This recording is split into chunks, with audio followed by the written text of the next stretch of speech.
Dear students, welcome to Winners Academy NIOS English class.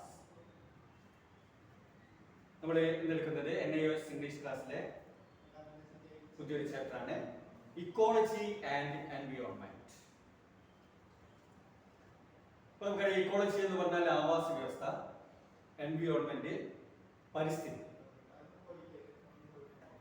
This chapter highlights the urgent ecological crisis. ഇത് ഈ chapter പ്രധാനമായിട്ടും ചർച്ച ചെയ്യുന്നത് അല്ലെങ്കിൽ ഉയർത്തിക്കാട്ടുന്നത് ആവാസ വ്യവസ്ഥ നേരിടുന്ന പ്രതിസന്ധികൾ അതിനെ പറ്റിയാണ്. From materialistic global culture the ecological exploitation. നമുക്കറിയാം ആഗോള തലത്തിൽ ഇന്ന് നോക്കുകയാണെങ്കിൽ ആവാസ വ്യവസ്ഥ വളരെയധികം ചൂഷണം നേരിടുന്ന അവസ്ഥയിലേക്കാണ് പോയിക്കൊണ്ടിരിക്കുന്നത്.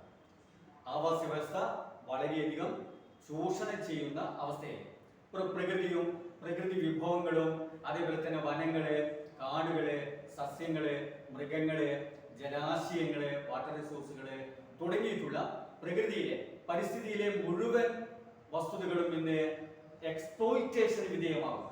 എക്സ്പ്ലോയിറ്റേഷൻ എന്ന് പറഞ്ഞാൽ ചൂഷണത്തിന് വിധേയമാകുകയാണ്. മനുഷ്യൻ അവന്റെ അമിതമായ അത്യാഗ്രഹം കൊണ്ട്, പണക്കൊതി കൊണ്ട് ഇതിനെയൊക്കെ വല്ലാത്ത രീതിയിൽ ചൂഷണം ചെയ്തുകൊണ്ട് നശിപ്പിക്കുന്ന അവസ്ഥയിലേക്ക് പോകും. Vedic tradition sees divinity in nature. Vedas praise for universal peace across all elements of the nature. ഇവിടെയാണ് നമുക്ക് പറയാം നമ്മുടെ വേദങ്ങളിൽ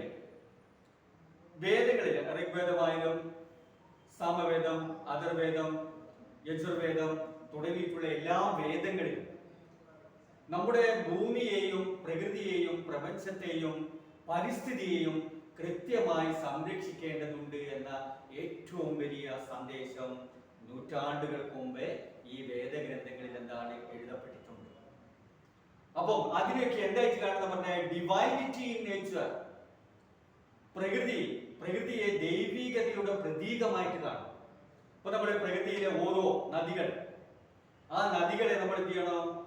കൃത്യമായ രീതിയിൽ ഒരു ദൈവത്തിന്റെ പ്രതീകമായിട്ട് നമ്മൾ സംരക്ഷിക്കണം. So Vedas pray for universal peace across all elements for the nature. ഈ പ്രകൃതിയിലെ മുഴുവൻ എലമെന്റ്സുകളും പഞ്ചഭൂതങ്ങളും അതിനെ നമ്മൾ കൃത്യമായ രീതിയിൽ എന്ത് ചെയ്യണം? സംരക്ഷിക്കണം. എങ്കിൽ മാത്രമേ നമുക്ക് യൂണിവേഴ്സൽ പീസ് ഉണ്ടാവുകയുള്ളൂ. ഈ യൂണിവേഴ്സൽ പീസ് നമ്മുടെ പുറം ലോകത്തെ സസ്യങ്ങൾക്കും ചെടികൾക്കും മൃഗങ്ങൾക്കും നമ്മുടെ ചുറ്റുപാടുമുള്ള പരിസ്ഥിതിയിലും സമാധാനമുണ്ടെങ്കിലേ മനുഷ്യനും സമാധാനം ഉണ്ടാകൂ എന്ന ഏറ്റവും വലിയ സന്ദേശം വേദങ്ങൾ നൽകുകയാണ്. അതുകൊണ്ടാണ് വേദങ്ങൾ പറയുന്നത് ഇതിനൊക്കെ ഒരു ദൈവത്തിന്റെ പ്രതീകമായിട്ട് നമ്മൾ എന്ത് ചെയ്യണം?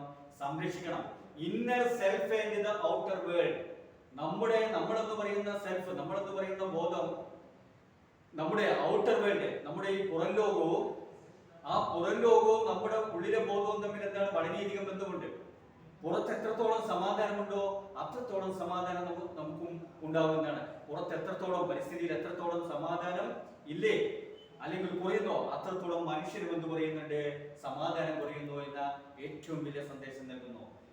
Rigveda explains about the panchabhuta. ഋഗ്വേദം പ്രധാനമായിട്ടും എക്സ്പ്ലെയിൻ ചെയ്യുന്നത് പഞ്ചഭൂതങ്ങളെ കുറിച്ചാണ്. ആകാശം, ഭൂമി, അഗ്നി, വായു, ജലം തുടങ്ങിയിട്ടുള്ള എല്ലാ പഞ്ചഭൂതങ്ങളെയും എന്ത് ചെയ്യണം? രക്ഷിച്ചിരിക്കണം, നമ്മൾ സംരക്ഷിച്ചിരിക്കണം.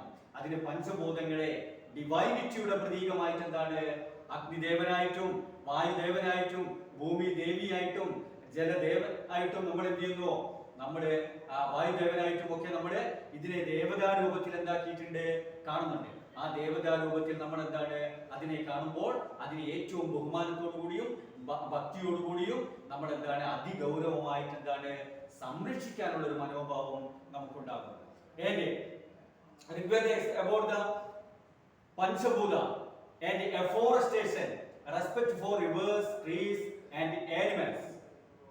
അഗ്നി, സൂര്യ, ഇന്ദ്രനെയും സൂര്യനെയും അഗ്നിയെയും അതുപോലെ തന്നെ എല്ലാറ്റിനെയും നമ്മൾ സംരക്ഷിക്കണം. എഫോറസ്റ്റേഷൻ, വനങ്ങൾ വെച്ചുപിടിപ്പിക്കണം. പ്രകൃതിയെ നമ്മൾ സംരക്ഷിക്കണം, നദികളെ നമ്മൾ എന്താണ് സംരക്ഷിക്കണം. നദികളൊക്കെ നമുക്കറിയാം, ഭാരതത്തിൽ നദികളൊക്കെ എന്താണ് ദേവതാ സങ്കല്പമാണ്. ഗംഗ, യമുന, ഗോദാവരി, സരസ്വതി, നർമ്മദ, സിന്ധു, കാവേരി, ഈ നദികളെല്ലാം എന്താണ് ദേവത രൂപത്തിലാണ്. ഗംഗാദേവി, അങ്ങനെ ഓരോ എന്താണ് ദേവിയുടെ പ്രതീകമായിട്ടാണ് നദികളെ നമ്മൾ എന്ത് ചെയ്യുന്നത് ഋഗ്വേദത്തിൽ വേദങ്ങളിൽ സൂചിപ്പിച്ചിട്ടുള്ളത്. അപ്പം വേദങ്ങൾ ഇത്തരത്തിൽ സൂചിപ്പിച്ചത് എന്തിനു വേണ്ടിയാണെന്ന് വെച്ചാൽ ഈ ലോകത്തെ, ഈ പ്രപഞ്ചത്തെ, ഈ പ്രകൃതിയെ, ഈ പരിസ്ഥിതിയെ നമ്മൾ കൃത്യമായ രീതിയിൽ എന്താണ് സംരക്ഷിക്കണമെന്ന ബോധമാണ്. Overall the Vedic perspective envision nature as sacred. അതുകൊണ്ടാണ് വേദങ്ങൾ പറയുന്നത് പ്രകൃതി വിശുദ്ധമാണ്. അപ്പൊ വിശുദ്ധമായ ഒന്നിനെ നമ്മൾ എന്ത് ചെയ്യാൻ പാടില്ല, അശുദ്ധമാക്കാൻ പാടില്ല. നമ്മൾ അശുദ്ധമാക്കാൻ നമ്മൾ തയ്യാറാകില്ല. അതിന് നമ്മൾ എന്താണ് മോശമായ രീതിയിൽ കാണില്ല. അതിനെ നമ്മൾ അമിതമായി ചൂഷണം ചെയ്യാൻ ശ്രമിക്കില്ല. അതിനെ നമ്മൾ നശിപ്പിക്കാൻ ശ്രമിക്കില്ല. So urging humanity to living in balance with all form of life. ഈ ഭൂമിയിൽ നമുക്ക് എല്ലാ തരത്തിലുള്ള നല്ലൊരു ജീവിതം നയിച്ച് മുന്നോട്ട് പോകണമെങ്കിൽ ഇതിനെയെല്ലാം നമ്മൾ എന്താക്കണം, അതേപോലെ തന്നെ നമ്മുടെ ഉള്ളിലെ മനുഷ്യത്വം, ആ മനുഷ്യത്വത്തിലൂടെ നമുക്ക് ഈ ഭൂമിയിൽ നല്ല മനുഷ്യനായിട്ട് ജീവിച്ചു പോകണമെങ്കിൽ നമ്മുടെ നിലനിൽപ്പ് തന്നെ എന്താണ് ഈ പരിസ്ഥിതിയിലാണ് എന്ന് വേദങ്ങൾ ഉദ്ഘോഷിക്കുകയാണ് ചെയ്യുന്നത്. The lesson emphasizes an eco-spiritual approach with a sustainable life system. അതുകൊണ്ടാണ് ഇവിടെ എന്താണ് ഈ ലെസൺ ചർച്ച ചെയ്യുന്നത്. ആവാസ വ്യവസ്ഥയും ആത്മീയതയും ഒരുമിച്ച് കൂടിച്ചേർന്ന ഒരു എന്താണ് അപ്രോച്ചാണ്, ഒരു സമീപനമാണ് ഈ പാഠം നമുക്ക് നൽകുന്ന ഏറ്റവും വലിയ. അതെന്തിനെ നേരെയാണ് ചൂണ്ടുന്നത്? Sustainable life system. നമുക്ക് വേണ്ടത് ഒരു അതിജീവിക്കപ്പെടുന്ന ജീവിതമാണ്. കാരണം നമ്മളെ ഈ പ്രകൃതി വിഭവങ്ങളെ, വാട്ടർ റിസോഴ്സുകളെയും, അതേപോലെ തന്നെ ഫോറസ്റ്റ്, അതേപോലെ തന്നെ മിനറൽസ്, അതേപോലെ നമ്മുടെ എല്ലാ എന്താണ് മണ്ണ്, ഒരു ആകാശം, ഭൂമി, അതേപോലെ കുന്നുകൾ, നദികൾ, വയലുകള് തുടങ്ങിയിട്ടുള്ള നമ്മുടെ ചുറ്റുപാടുമുള്ള എല്ലാ എന്താണ് മൃഗങ്ങള്, സസ്യങ്ങള്, ഔഷധ സസ്യങ്ങള്, ഏകദേശം 6000-ലധികം എന്താണ് ചെടികളെ നമ്മൾ എന്താണ് ഔഷധ സസ്യങ്ങളായിട്ട് ഉപയോഗിക്കുന്നുണ്ട്. അപ്പൊ ഇതൊക്കെ ഇവിടുന്ന് നശിച്ചു പോയാൽ, ഇതെല്ലാം നശിക്കുന്നു എന്ന് പറഞ്ഞാൽ അതിന്റെ അർത്ഥം എന്താണ്? മനുഷ്യരാശിയും നശിച്ചു കൊണ്ടിരിക്കുന്നു. ഇതെല്ലാം നഷ്ടപ്പെട്ടു കഴിഞ്ഞാൽ നമുക്ക് പിന്നീട് ഭൂമിയിൽ എന്താണ് വസിക്കാൻ പറ്റാത്ത ഏറ്റവും വലിയ ക്രൈസിസ്, പ്രതിസന്ധിയായി ഉണ്ടാവുക എന്ന സന്ദേശമാണ് ഈ പാഠം നൽകുന്നത്. അതുകൊണ്ട് നമ്മൾ എന്താണ് all factors for the balance of the environmental protect of life. ഈ പരിസ്ഥിതിയെ എന്താണ് സംരക്ഷിച്ചുകൊണ്ടുള്ള ഒരു ജീവിതമാണ് നമുക്ക് ഇവിടെ വേണ്ടത്. Biotic and abiotic combination. ജീവനുള്ളതും ജീവനില്ലാത്തതും, living things and non living things, ജീവനുള്ളതും ജീവനില്ലാത്തതുമായ എല്ലാ ഘടകങ്ങളും അടങ്ങിയ എന്താണ് ഈ ഭൂമിയിലെ വസ്തുതകളെ നമ്മൾ സംരക്ഷിക്കപ്പെടണം. അങ്ങനെ സംരക്ഷിച്ചാൽ മാത്രമേ അതിനൊരു ഡിവൈനിറ്റി, ഒരു ദൈവികതയോടുകൂടി നമ്മൾ സംരക്ഷിച്ചാൽ മാത്രമേ നമുക്ക് എന്താക്കാൻ പറ്റുകയുള്ളൂ, നമുക്ക് ഈ ഭൂമിയിൽ നിലനിൽപ്പുണ്ടാവുകയുള്ളൂ. കാരണം അഥർവവേദത്തിൽ പറയുന്നു explains about the earth as mother. കാരണം എന്താണ് ഭൂമി അമ്മയാണ്, ഭൂമി ദേവിയാണ്. കൂടാതെ ഈ വേദങ്ങളിൽ ഓരോന്നും എടുത്തു നോക്കുമ്പോൾ നമുക്കറിയാം പൂജാവിധികൾ. അപ്പം പൂജയ്ക്ക് ആവശ്യമായിട്ടുള്ള എന്താണ് പുഷ്പങ്ങള്. അപ്പൊ ആ പുഷ്പങ്ങൾ സംരക്ഷിക്കണം എന്ന് പറയുമ്പോൾ അർത്ഥം എന്താണ്? ഓരോ ചെടിയെയും സംരക്ഷിക്കണം, ഔഷധങ്ങളെ സംരക്ഷിക്കണം.